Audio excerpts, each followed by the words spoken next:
ଟୋକି ଲୋଭ କରୁଛୁ ସେ ଟୋକି ମୁକୁ ମୋ ବାପାଙ୍କ ବିରୁଦ୍ଧରେ ମତଉଛୁ। ଏଇଠି ଅନେଇଲୁ ତୋ ଜୀବନ ନେଇଯିବେ ଜଗଣି ଖିଆ ଜୀବନ ନେଇ। କଣ ହେଇଛି? ସନ୍ଦୀପ କାଇଁ ମାରଧର କରୁଛୁ? ସନ୍ଦୀପ ତମକୁ ମୁଁ ବାରମ୍ବାର କହିଛି ତା ସହିତ କଥା ହବୁନି ବୋଲି। ସାର୍ ମୁଁ ତାଙ୍କ ସହିତ କଥା ହେଇନି। ସିଏ ଓଲଟି ମତେ ଫୋନ କରି କହିଲେ ଏ ଧନ ବାପା ତୁ କୋଉଠି ଅଛୁ ଟିକେ ଜଲ୍ଦି ଆସିଲେ ମତେ ହସ୍ପିଟାଲ ନେଇକି ଯିବେ। ଏରେ ବାଡ଼ି ପୋଷା ତ ତୋ ସେମିତି ଡାକି ନଥିଲେ ତୁ କଣ ଆସିଥାନ୍ତୁ? ଏଠି ବାପା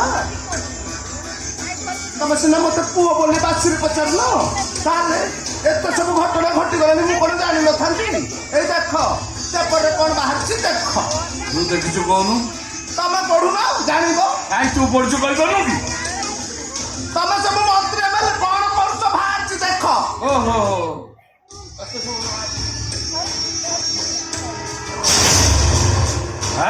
ଯା ବାହାରୁ। ଆରେ ନେତା ମନ୍ତ୍ରୀ ହେଲେ ଏମିତି ସତ ମିଛ କେତେ କଣ ବାହାରିବ? ସାର୍ ସେ କଥା ତତେ ପଚାରୁଛି ସନ୍ଦୀପ କାଇଁ ମାରଧର କରୁଛୁ? ଏରେ ବାଡ଼ି ପୋଷା ତୁ କଣ କହୁନୁ? ତତେ କଣ ଭଲରେ କଥା କହି ଆସୁନି? ଏଇଟା ଏ ବାଜେ ପିଲାଟେ ସବୁବେଳେ ବାଜେ ଲାଙ୍ଗୁଏଜ। କେବଳ ଏଇଥିପାଇଁ ତତେ ଗୋଟେ ଘରେ ତାଲା ପକେଇ ରଖେ କାହା ସହିତ ମିଶିବାକୁ ଦିଏନି। ଏଇଠି ବାପା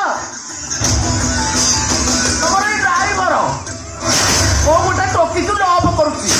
ସେ ଟୋକି ତଳେ ଟୋକିକୁ ଆଣି ଆମ ଗେଟ୍ ଆଗରେ ଅନଶନ କରୁଛି। କହୁଛି କଣ ନା ତମେ ମନ୍ତ୍ରୀ ପଦରୁ ଇସ୍ତଫା ଦେବ ତାପରେ ସେ ଏଠୁ ଯିବ। ହେଲେ ଇଏ ଚୋକଣିଖିଆ ବାଡ଼ି ବସା ଇଏ ଚୋକଣିଖିଆ ତାକୁ ସେତିକି ବୁଝେଇ ପାରୁନି। ତ ହାତ ନା ଲମ୍ବା ହେଇଗଲାଣି। କଥା ତ କହୁଛୁ ହାତ କାଇଁ ଉଠୁ? ସନ୍ଦୀପ ହଁ ସାର୍ ମୁଁ ତାକୁ ବହୁତ ବୁଝେଇ ସାରିଲା।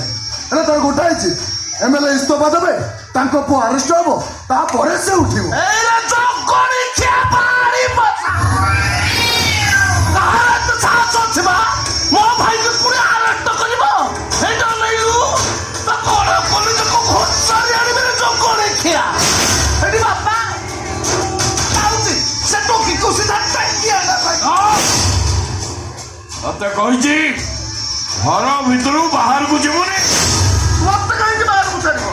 ତମ ବଡ଼ ବୋଉକୁ ଛାଡ଼। ସେ ବନ୍ଧୁଟା ନା ସେ ଦୁନିଆ ଆଡ଼େ ବୁଲି ଦୁନିଆ କାଣ୍ଡ କରି ଘରକୁ ଫେରିବ ତମ ମୁଣ୍ଡ ବିନ୍ଧିବ। ସେ ଟୋକଣିଖିଆ ସେ ଟୋକିକୁ ଡାକେ ବାପାଙ୍କ ସହିତ କମ୍ପ୍ରମାଇଜ କରୁ।